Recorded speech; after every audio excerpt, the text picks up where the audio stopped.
रीवा में अमित शाह ने प्राकृतिक खेती का किया शुभारंभ।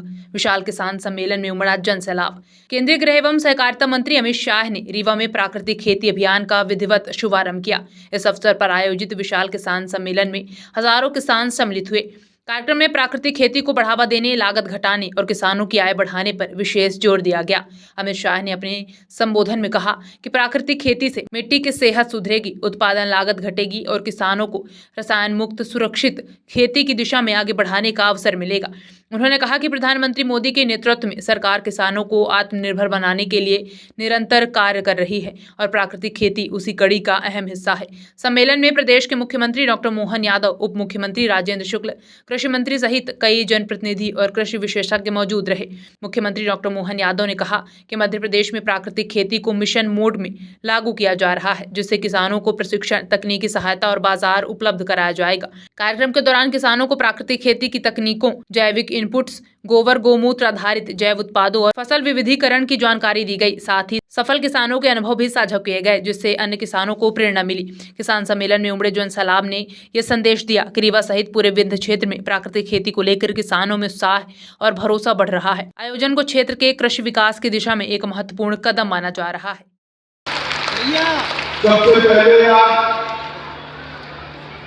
भारत रत्न श्रीमान अटल बिहारी वाजपेयी जी की जन्म जयंती है।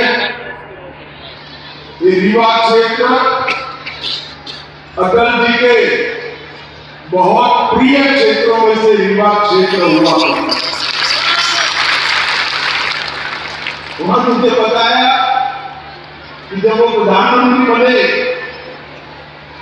तब इनके जो वाहन चालक थे वो यहीं के वीर बाबू सिंह जी थे।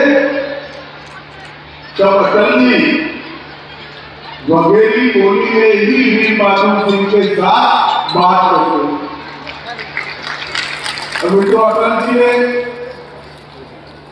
न केवल भारतीय जनता पार्टी, पूरे देश के सार्वजनिक जीवन में सूचिता को बड़ा महत्व दिया, पारदर्शिता को बड़ा महत्व।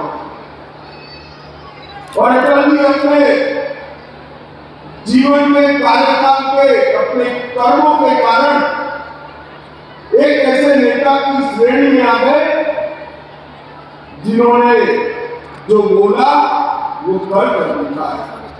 बहुत कम लोग ऐसे हैं जिनका वक्तव्य और जीवन दोनों एक समान होते। सम्मानीय अटल जी उसी श्रेणी के राजनेता रहे। मैं मनपूर्वक अटल जी को श्रद्धांजलि देकर मेरी बात की शुरुआत